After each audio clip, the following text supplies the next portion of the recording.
తిరిగి వారి ప్రదేశానికి ప్రభుత్వం వారు తిరిగి వారి ప్రదేశానికి లాలి అంగన్వాడీ ఐక్యత, లాలి అంగన్వాడీ ఐక్యత, లాలి అంగన్వాడీ ఐక్యత.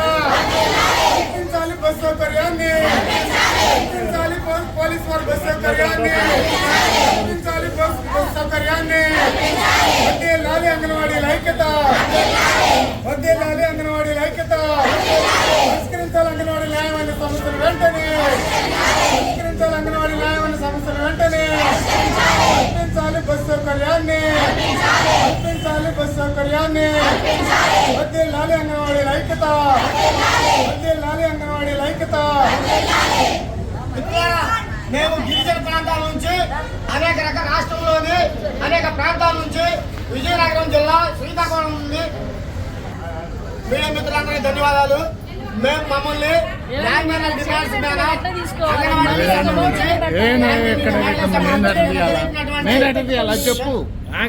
నిన్న జరుగుతున్న చెలో విజయవాడ కార్యక్రమంలో రాత్రి అర్ధాంతంగా 12 గంటలకి రాష్ట్ర ప్రభుత్వం పోలీసు వారిని ఇది వేసి మా మీద నిర్మాణ కాలను ప్రయోగించి కరెంటు లైట్లు తీసేసి అక్రమంగా అరెస్టులు చేసి గిరిజన ప్రాంతాల నుంచి వచ్చిన వాళ్ళని, తండాల నుంచి వచ్చిన వాళ్ళని, అదేవిధంగా ప్రాంతాల నుంచి వచ్చిన ప్రజలందరూ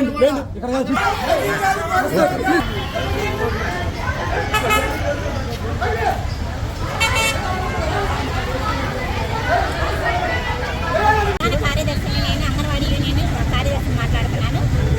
మేము నిన్నటి నుంచి విజయవాడలో సమ్మె నోటీసులు ఎప్పుడో ఇచ్చాము. ఎప్పుడు ఫిబ్రవరి 23వ తారీఖు నుంచి రిలే నిరాహార దీక్షలు చేస్తున్నాము.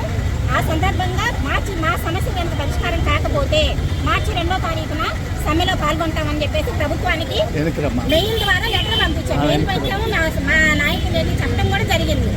కానీ ప్రభుత్వం దేనికి స్పందించలేదు. కాబట్టి మేము మార్చి 2వ తారీఖున చెలో విజయవాడ కార్యక్రమం పెట్టాము.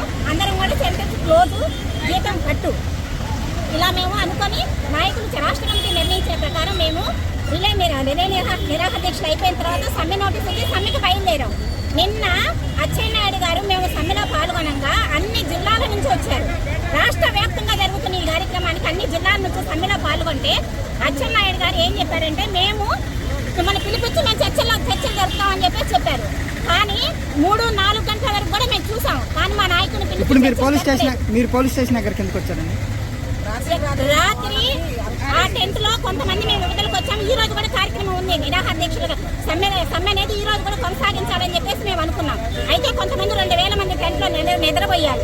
నిద్రపోయిన వాళ్ళని తెల్లవారుజామున 3-4 గంటలప్పుడు పోలీసులు వచ్చేసి కొంతమంది స్నానానికని వెళితే టెంట్ ఎప్పుడైతే పలచబడిందో పోలీసులు వాళ్ళ ఇష్టానుసారంగా వచ్చి దొరికిన వాళ్ళని దొరికినట్టుగా ఏ బస్సులు కనబడితే ఆ బస్సులకి ఎత్తి ఇసిరేశారు. కొంతమందికి చాలా దెబ్బలు తగినాయి. ఆ సందర్భంగా 29 మందిని కృష్ణా జిల్లా నుంచి పల్నాడు జిల్లా పోలీస్ స్టేషన్ తీసుకొచ్చారు. కాబట్టి మా వాళ్ళని విడిపించండి అని చెప్పేసి మేము పోలీస్ స్టేషన్ కి మాట్లాడటానికని వచ్చాం. మాట్లాడటానికని వచ్చిన వాళ్ళ మీద పోలీసులు ఎవరి ఇష్టానుసారంగా వాళ్ళు మాట్లాడి ఆడవాళ్ళని లాగి పడేసి మీరు వెళ్ళిపోండి ఇక్కడి నుంచి, మీకు నోరు దూరం తమాషాలు పడుతున్నారా, వేషాలు పడుతున్నారా అని మాట్లాడతారు. తమాషాలు వేషాలు అంటే ఎలా ఉంటే మరి మాకు తెలీదు. పోలీసులు ఆడవాళ్ళని మీరు ఏంటి ఇక్కడ మీరు తమాషాలు పడుతున్నారా, వేషాలు పడుతున్నారా అని మాట్లాడు. అది మేము గట్టిగా మీరు మమ్మల్ని ఇట్లా ఎందుకు అంటున్నారంటే మీ మీద ఎఫ్ఐఆర్ చేస్తాము, మిమ్మల్ని వీడియో తీస్తున్నాము, వీడి మీద ఎఫ్ఐఆర్ కట్టండి, కేసు నమోదు చేయండి.